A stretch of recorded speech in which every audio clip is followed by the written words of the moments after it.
Bonjour Jean-Yves Le Drian. Bonjour. Vous allez nous dire quel regard vous portez sur la situation internationale. Vous, l'ancien ministre des Affaires étrangères, ancien ministre de la Défense, envoyé personnel du président pour le Liban. On va parler de l'Ukraine, de Gaza, Trump, Poutine, qui mène la danse. Mais d'abord, Jean-Yves Le Drian, vous avez certainement vu ces images de Nicolas Sarkozy quittant son domicile hier, sous les applaudissements de ses soutiens, pour se rendre à la prison de la Santé. Il a passé sa première nuit dans sa cellule après sa condamnation dans l'affaire dite libyenne. La prison, est-ce la place d'un ancien président ? C'est un choc. Voir un ancien président de la République incarcéré, ça ébranle les convictions et l'image qu'on se fait aussi de la République, mais c'est l'application de la loi. Et moi, je n'ai jamais, au cours de ma vie politique, qui commence à être longue, je n'ai jamais contesté une décision de justice, d'autant plus que là, elle n'est peut-être pas définitive, puisque l'intéressé a fait appel et que le jugement peut être différent, donc on verra. Pour l'instant, donc du coup, il est présumé innocent. Non, le seul point qui m'interroge, c'est l'exécution provisoire.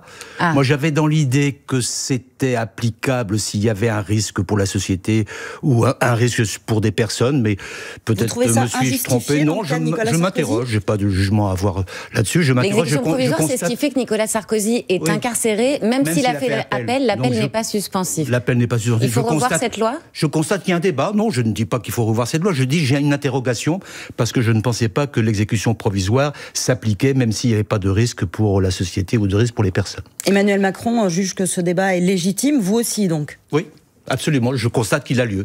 Et est-ce que vous comprenez le geste du président qui a reçu Nicolas Sarkozy à l'Élysée vendredi, à quelques jours de son incarcération, ou cela vous dérange ? Non, je constate qu'il a voulu faire part au président Sarkozy de son attention, de son empathie à ce moment-là difficile pour la vie du président Sarkozy. Je n'ai pas d'observation particulière à faire. Et quand le garde des Sceaux, Gérald Darmanin, dit qu'il ira voir Nicolas Sarkozy en prison, est-ce que ça risque pas de donner l'image d'une entraide entre puissants, entraide à laquelle le Français lambda n'aurait pas droit ? C'est de sa responsabilité. Je crois comprendre qu'il visite beaucoup de prisons, donc il n'y a pas de raison qu'il ne visite pas celle-là. Jean-Yves Le Drian a annoncé la semaine dernière le sommet Trump-Poutine en Hongrie pour faire avancer la paix en Ukraine ne verra sans doute jamais le jour. Écoutez le président américain Donald Trump hier soir.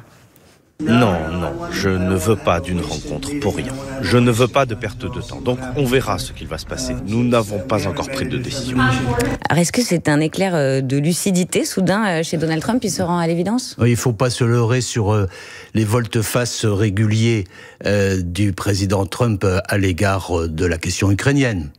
En réalité, le président Trump est une espèce de culbuto.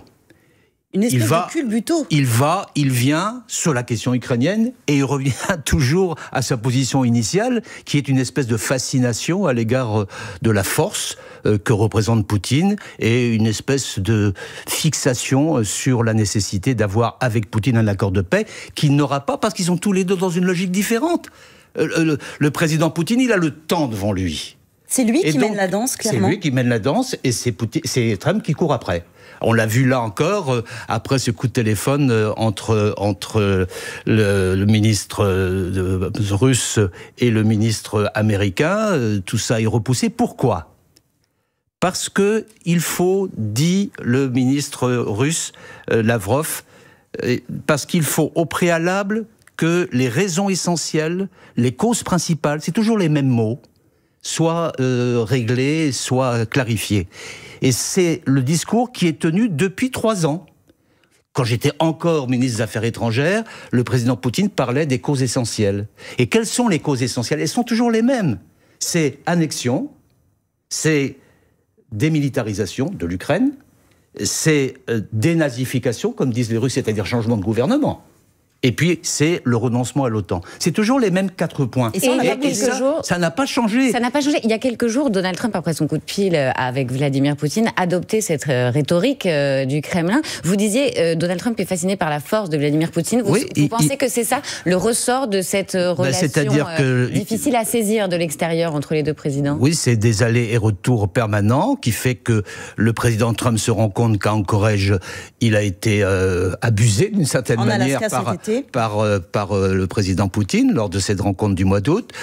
Ensuite, il fait un virage de l'autre côté en déclarant que la Russie était un tigre de papier. Il renoue des discussions avec Zelensky. Puis il change de nouveau de point de vue, peut-être emballé par ce qui s'est passé au Moyen-Orient et le fait qu'il y ait eu un cessez-le-feu au Moyen-Orient. Il dit on va faire le cessez-le-feu aussi en Ukraine. Ah non, dit le président Poutine, on ne fera cela que lorsqu'il y aura un accord de paix avant le cessez-le-feu.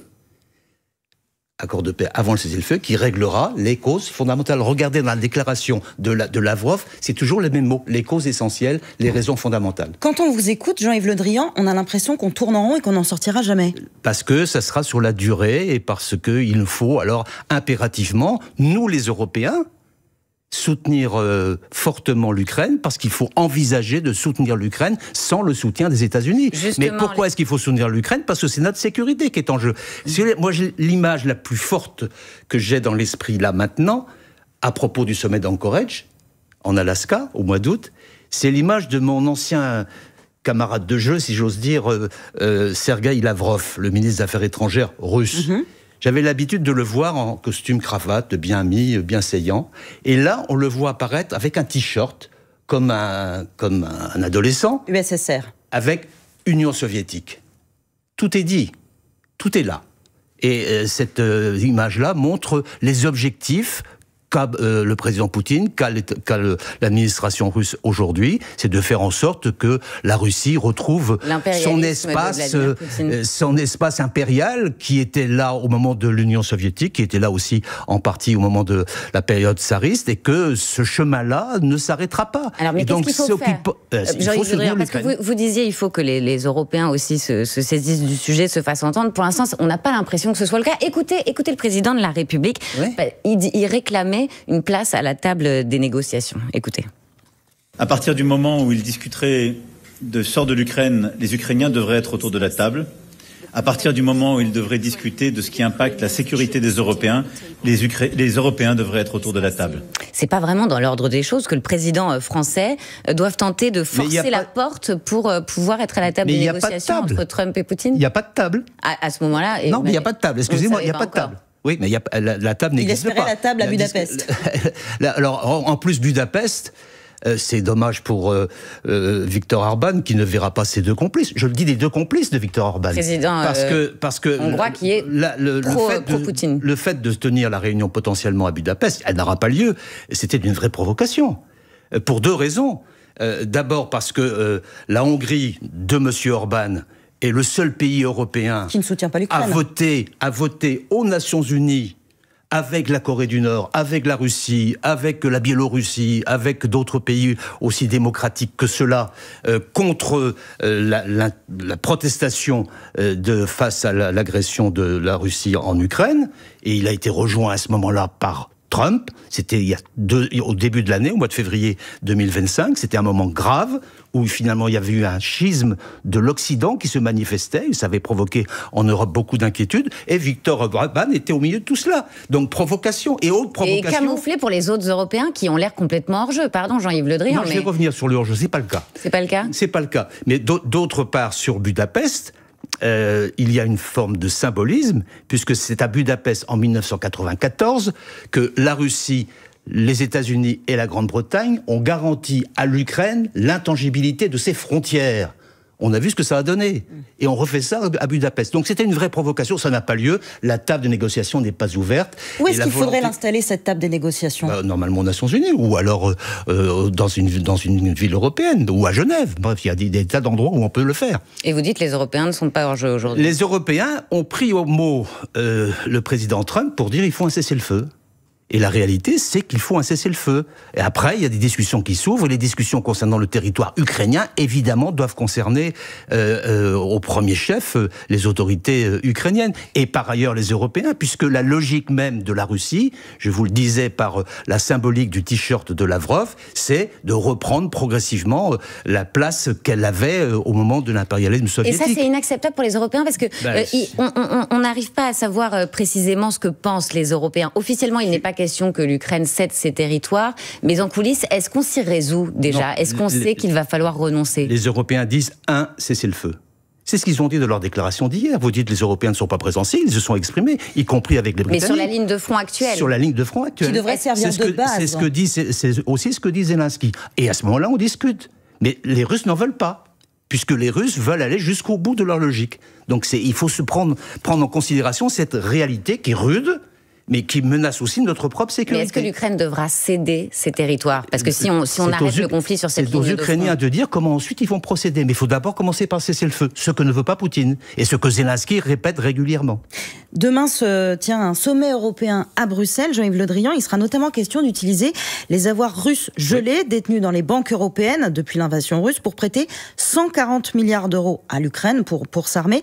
La France a longtemps été contre ce fait d'utiliser les avoirs russes gelés car ça pose des questions juridiques. Est-ce que vous dites à Emmanuel Macron, bon là ça y est, il faut assumer de prêter cet argent russe à l'Ukraine? On verra ce qui se passera demain, mais le sommet demain va porter sur ce point-là, mais aussi sur des sanctions supplémentaires à l'égard de la Russie, et aussi sur une feuille de route pour le renforcement de la défense en Europe, y compris sur la question des drones, y compris sur le bouclier spatial, le bouclier aérien. Bref, il y a de gros sujets de solidarité et de sécurité des Européens par rapport à eux-mêmes qui vont être discutés demain. Et sur les avoirs, je crois que, d'après ce que je crois comprendre, mais je ne suis pas dans les instances qui vont le décider demain, on s'approche d'un compromis qui permettra à l'Ukraine d'avoir des prêts qui seront gagés sur les avoirs russes déposés. Exactement, mais quel est le message envoyé derrière? Est-ce que c'est pas nous, Européens, on n'est plus capables de soutenir l'Ukraine financièrement aujourd'hui? Donc on va chercher l'argent ailleurs parce qu'on en a déjà trop dépensé. Excusez-moi, aujourd'hui, qui finance le plus l'Ukraine? L'Europe.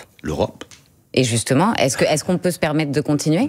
Il faut, parce que c'est notre sécurité. Et quand on est devant les enjeux de sécurité, de protection de nos propres populations, on ne lésine pas. Et vous considérez que débloquer les avoirs russes gelés, c'est pas envoyer le message contraire? Ça contribue à renforcer notre soutien à l'Ukraine. Je pense qu'il ne faut pas négliger cela, et c'est un choix essentiel. J'espère qu'il sera fait demain.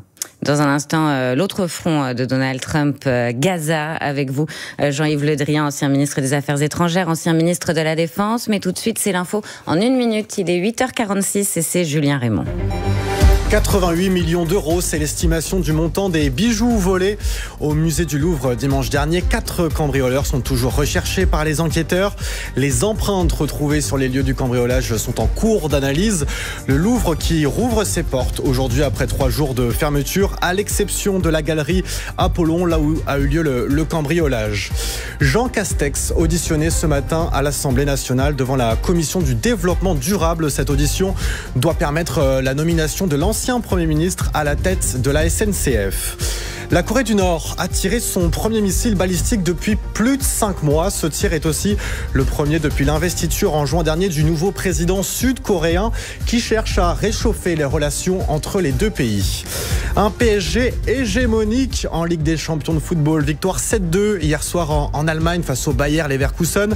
Les Parisiens sont leaders de la phase de Ligue. Ce soir, c'est la suite de cette 3e journée de Ligue des champions, avec notamment le déplacement de l'Olympique de Marseille sur la pelouse du Sporting Portugal et Monaco qui reçoit les Londoniens de Tottenham. France Info. Le 8-30 France Info, Aurélie Herbemont, Agathe Lambray. Avec Jean-Yves Le Drian, ancien ministre de la Défense, ancien ministre des Affaires étrangères, envoyé personnel du président pour le Liban. Aurélie, qu'en est-il de l'accord qualifié d'historique par Donald Trump au Proche-Orient? Les États-Unis maintiennent la pression pour consolider le fragile cessez-le-feu dans la bande de Gaza. Donald Trump a mis en garde le Hamas s'il ne le respectait pas. Dans ce cas, la fin du Hamas sera rapide, terrible et brutale. C'est ce que Donald Trump écrit en lettres capitales, évidemment, sur son réseau Truth Social. Il affirme aussi que des alliés au Moyen-Orient seraient prêts à rentrer dans Gaza pour, je cite, redresser le Hamas. Alors on a l'habitude des excès de langage du président américain. Est-ce qu'il faut le prendre au sérieux, là, Jean-Yves Le Drian? Oui, souvent Trump varie, d'une manière générale, on l'a vu tout à l'heure.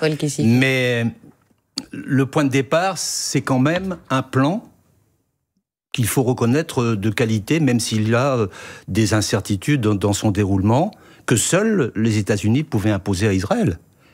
C'est un plan qui est arrivé de manière presque miraculeuse.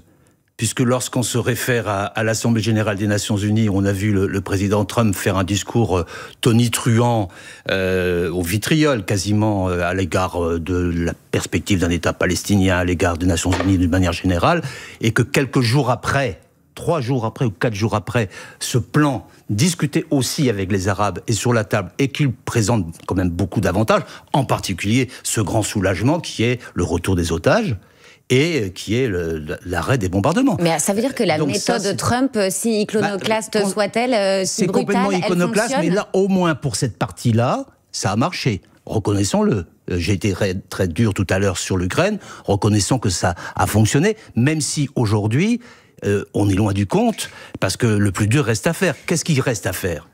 Il reste essentiellement à mettre en œuvre une force de stabilisation sur l'enclave de Gaza, de préférence validée par le Conseil de sécurité des Nations Unies.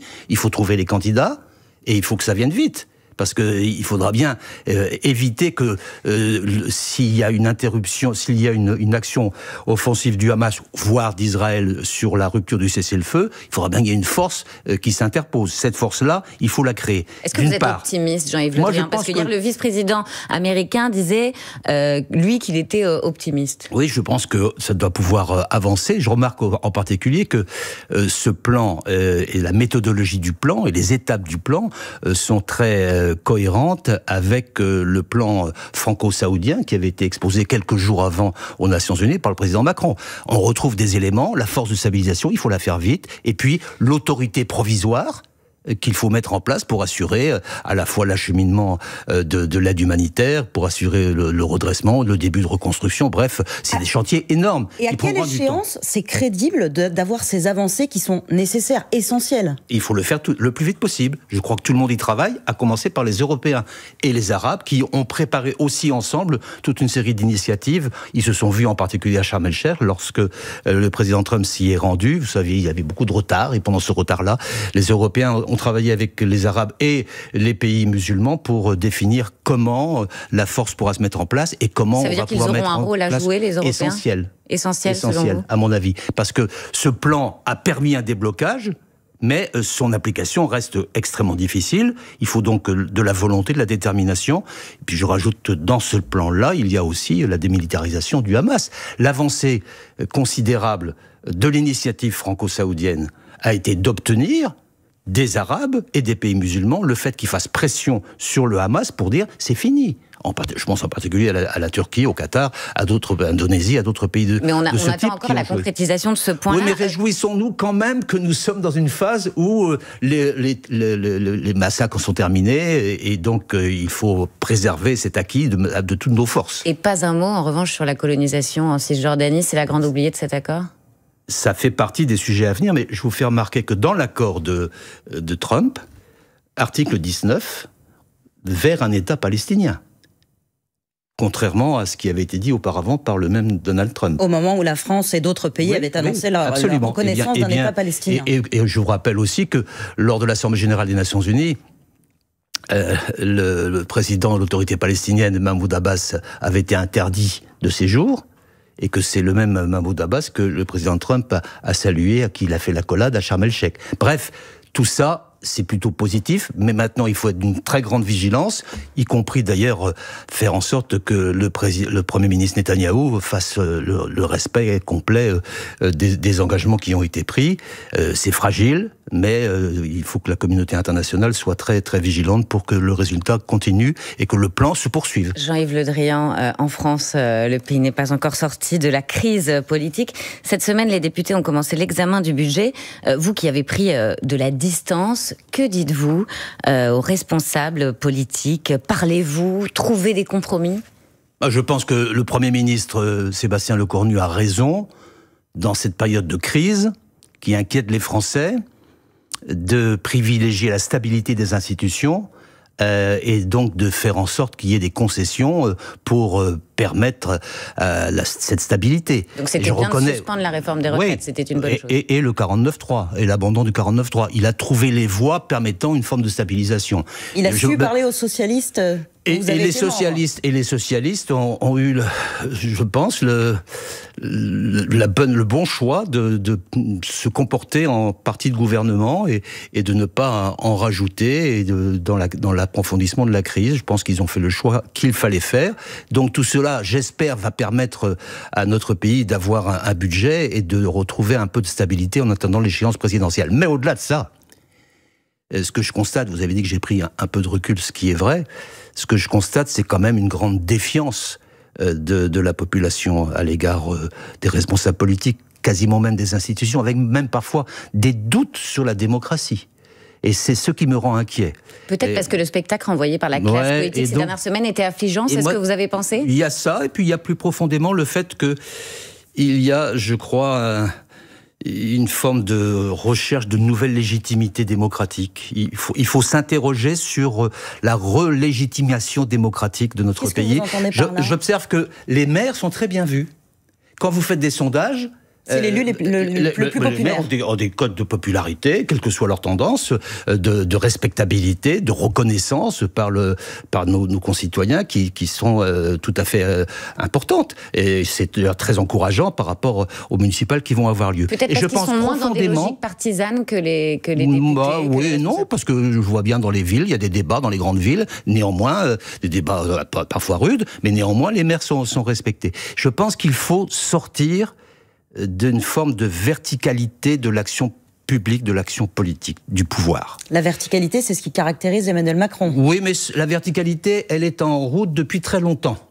C'est une forme d'aboutissement, mais elle ne permet plus de légitimité à nouveau les responsables politiques, et d'une manière plus générale, elle met en cause un peu la démocratie. Donc moi, je pense que il faut essayer la décentralisation. C'est un mot comme ça. La décentralisation, ce n'est pas uniquement une réforme organisationnelle, une réforme technique. C'était vraiment un choix de société. On n'a jamais vécu ça. Et donc, du coup, tout se concentre sur l'État. Et après, évidemment, sur le président de la République, responsable de tout.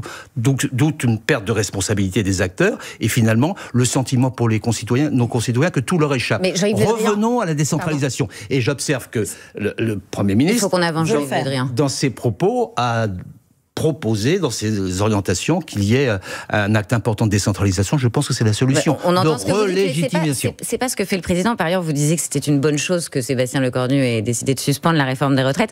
Emmanuel Macron, hier, depuis la Slovénie, a dit le contraire. Ce n'est ni une abrogation, ni une suspension, mais un décalage, a dit le président. Est-ce qu'il complique la vie de son Premier ministre, et pourquoi ? Le Premier ministre a bien rétabli la situation hier à l'Assemblée, donc j'ai confiance dans Sébastien Lecornu pour mener à bien tout cela. Un président ne devrait pas se mêler de politique nationale depuis l'étranger ? Les journalistes ne devraient pas poser des questions sur la situation nationale lorsqu'ils sont à l'étranger. C'est pareil. Emmanuel Macron a visiblement envie d'en parler.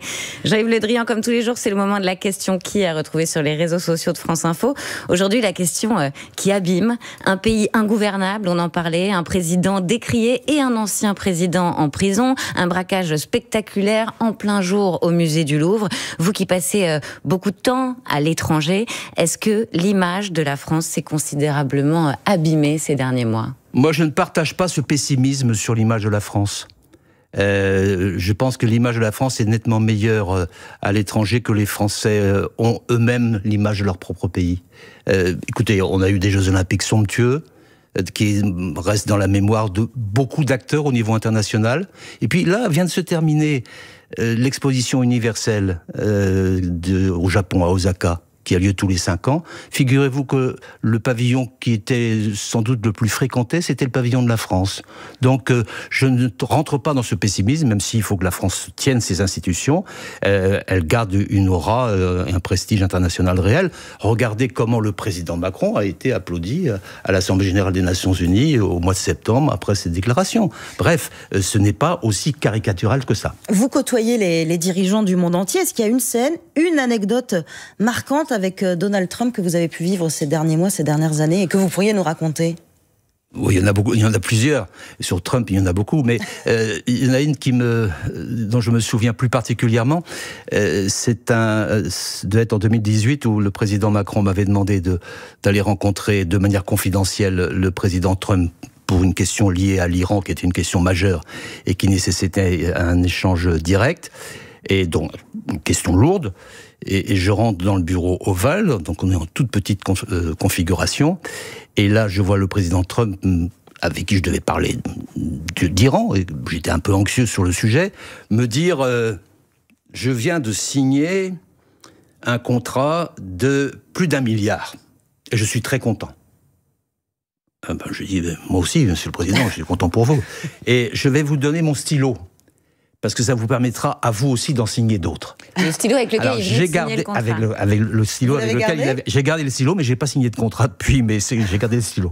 Merci beaucoup Jean-Yves Le Drian d'avoir répondu aux questions de France Info. Merci Aurélie, on se retrouve demain. À demain. Et vous restez avec nous, c'est tout de suite Les Informés avec Renaud Dely. À tout de suite.